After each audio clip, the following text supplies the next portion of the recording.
Nagsalita na si CJ Perez tungkol sa nangyaring sagutan nila ni Coach Leo Austria at hindi daw niya nagustuhan ang sistema nito na minsan lang bigyan ng minuto tapos pinapaupo na matagal at saka binababad sa ika-4 na quarter. Kaya kung makikita nyo sa video na to, pinipigilan na lang siya ni George Gallant sa bench kasi parang susuguran niya si Coach Leo. Ayon kay CJ Perez, frustrated lang talaga siya kasi gusto niya bumawi at gusto niya maglaro.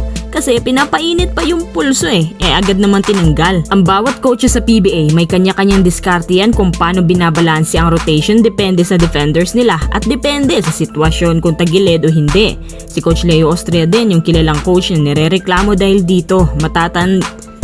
Matatandaan nga na si Chris Ross muntik nang i-trade ng SMB dahil sa kanilang matinding sagutan din ni Coach Leo Austria at ang dahilan, halos parehas lang din kay CJ Perez. Minsan nga naman kasi si Coach Leo nagpapakawala sa lineup ng player na kahit alam niyang gumagana pero dun pa pinupull out. Ayun, binabad si CJ Perez nakapagtala ng 7 points sa dulo na siyang dahilan kaya nakuha ng SMB ang panalo sa Game 3. Sa isang banda, naintindihan ko rin naman si Coach Leo kaya hindi siya binabad. May mga games kasi talaga na off night ni CJ Perez tapos sa 4th quarter lang lumalabas. Kung meron mang mga players na maganda ang pulso, magsistick na lang si Coach Leo doon kaysa kay CJ na off night, diba?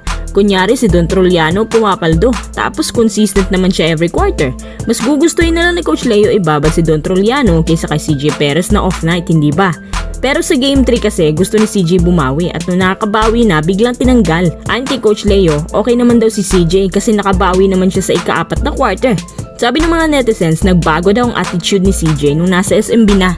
May nakapagsabi pa nga na baka ma-line up raw ulit si CJ sa Terra Firma kung ganito ang ipapakita niya. Nga pala, usap-usapan din ngayon itong kabaitan ni Junmar kay BGR. Pinalagan kasi ni Junmar ang antics ni BGR tapos nung pinatulan ayaw na magpahawak. Gusto lang naman tulungan ni Abay si BGR pero umaayaw.